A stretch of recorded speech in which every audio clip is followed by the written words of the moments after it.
I wanted to kind of diversify my content. And I wanted to bring Siege content back because this is the game that I actually started making content for. My first ever video on this channel is a Siege video, and that's when I was in the pits.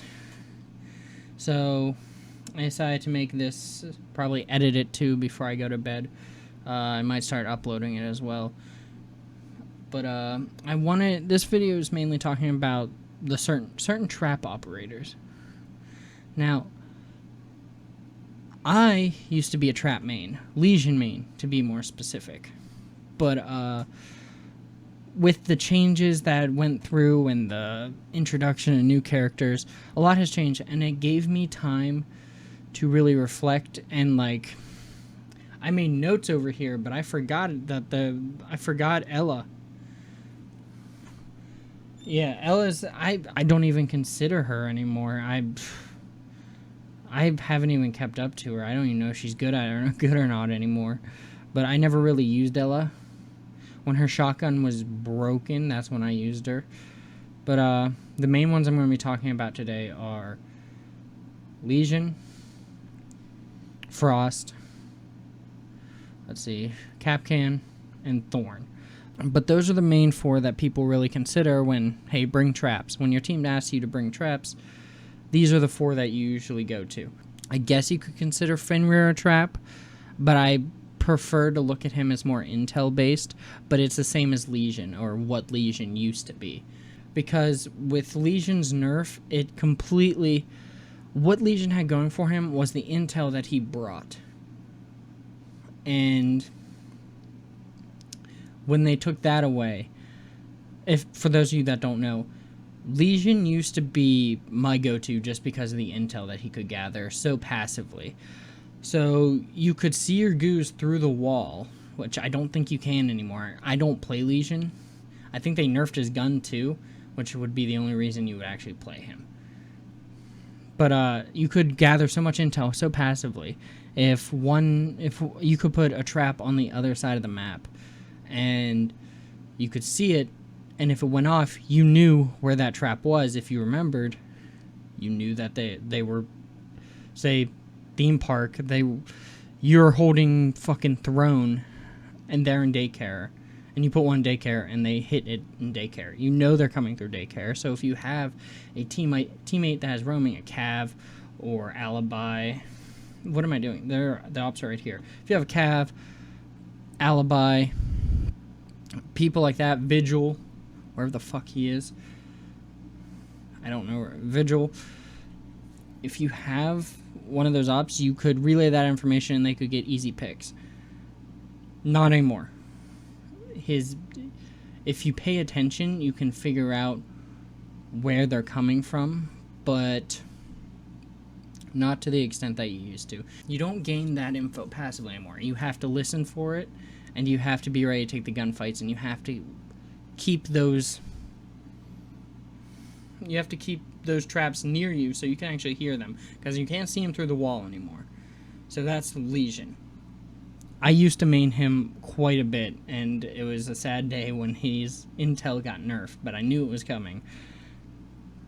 Who's next? Kapkan.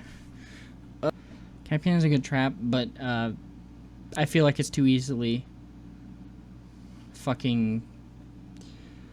Even without an IQ, it's very easy to counter a Kapkan. If you just look at the doorways.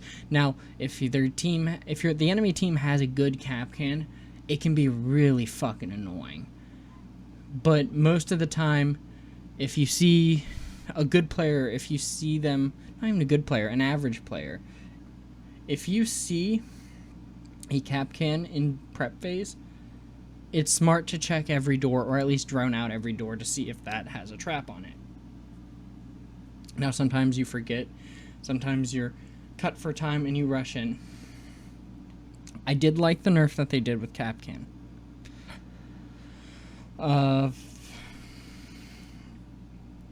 The fact that you can put multiple on doors really did switch it up a bit, but I don't think it changed it all that much, because now instead of shooting one, you have to shoot 2 or 3 or 4. That's my dog wanting to get let in. But That's pretty much Kapkan. Kapkan is easy because if you see his traps,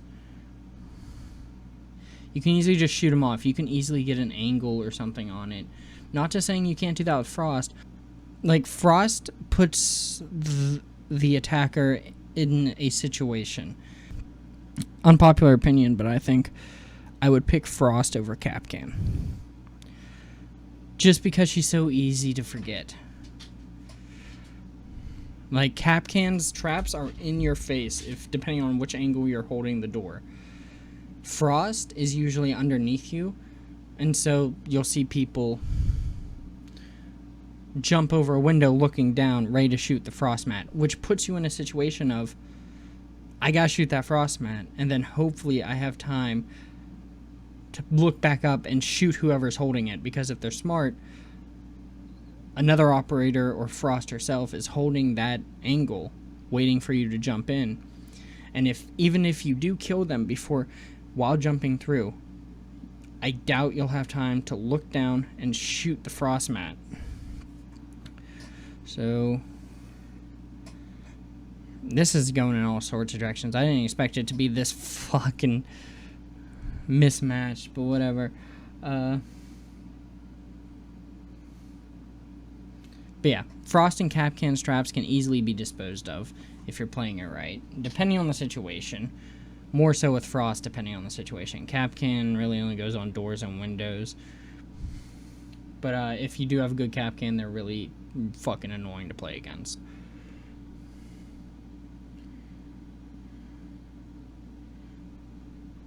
Thorn. Alright. We're going on to Thorn now. This is my new go-to trap operator.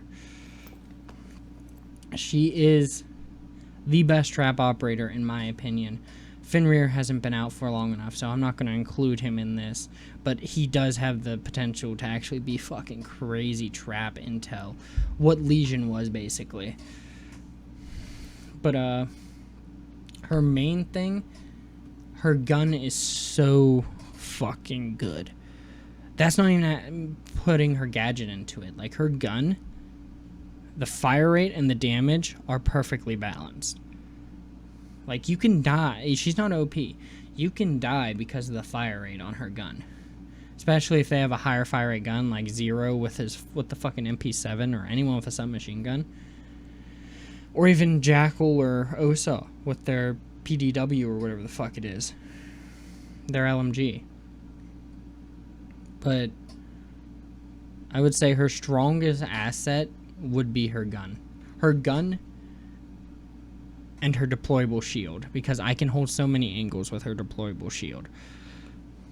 Her kit is so well balanced, and then we go to her gadget, and it's, depending on how you place it, it's like Frost and Legion had a baby. You put them into certain situations hoping that you may get an easy pick, or you just get some intel off of them. You don't have to peek with Frost's gadget going off.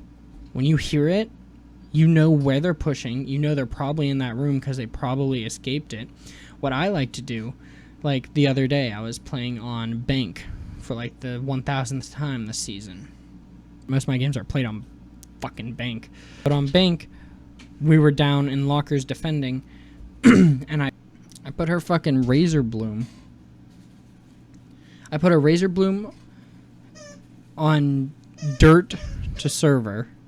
So I put a Razor Bloom on dirt, and then I put a Razor Bloom on server where I knew they would probably run if they didn't run backwards. They were running forward into server to get behind it for safety from the Razor Bloom. But I put another Razor Bloom on server, so when they came around that corner, they were met with another one, and they had to either run back into the other Razor Bloom or try and book it the other way. I got 2 easy picks off of that alone. If you place these right, you could be a real pain in the ass. That's why you could be like, the skill ceiling for her is pretty high too. Like, you can do some weird shit with her Razor Blooms. But yeah, that's basically just what I wanted to talk about. Like, just a Thorn propaganda video because she is fucking nuts. As opposed to, like, everyone else, trap-wise. Alright, let's start with the last one. Kapkan. Unless you have a good Kapkan, it is really easy to, even without an IQ, it is really easy to counter him and take out his traps. Next, third place would have to go to Frost. Mainly just because she puts you in these, she puts players into situations where if the clock is running down, you have to make a choice.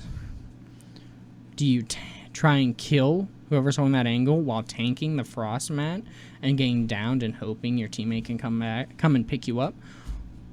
Or do you take out the Frost mat and hopefully find cover enough to reposition yourself and shoot whoever's holding that angle? Second place, I would have to put Lesion. He would still be second place even pre-nerf Lesion because I feel like his goo mines don't do enough damage to put him above Thorn, because Lesion at his best is still worse than Thorn right now. Thorn's gadget is insane. And I just felt like I said, I want to make videos like this so that I just want to integrate Siege content. If I'm not playing it, I'm going to talk about it. I want to move heavily into Siege. That is my goal for the rest of the year and upcoming content until I get sick of it, pretty much. But yeah, this is pretty much the video. I mean, like I said, I didn't include Ela because I don't even consider her anymore. Her Grismont mines can be fucking good. I just don't know enough about her. I know enough about the other ops to make a good analyzation, but I still don't think Ela would be. If I were to place Ela anywhere, just by what I know, I've played her a decent amount of times, but it's not like I'm very good or even like I know how to play the other ops. Ela, since she's more of a roamer, I'm more of an anchor player, so Ella's more of a roaming trapper. I prefer to anchor, so that's why Ella's not on here, but if it was, she'd probably, yeah, Thorn first. Ela would be second, in all honesty, just by what I know she can do. Thorn, Ela, Lesion, Frost, Kapkan. That would be the ranking if Ela was in it. But then again, but I'm just saying, I don't know. I don't really consider her an option as a trapper. I don't consider her a trapper. I consider her a roamer, and her ability helps her roam. Lets her know she's a good intel op for roaming. Lets them know where they're entering, so she can rotate. And her shotgun gives her a shitload of utility. She can make rotates, and she can fucking lay you out with that shotgun. But yeah, that's about it. Alright, I'm done.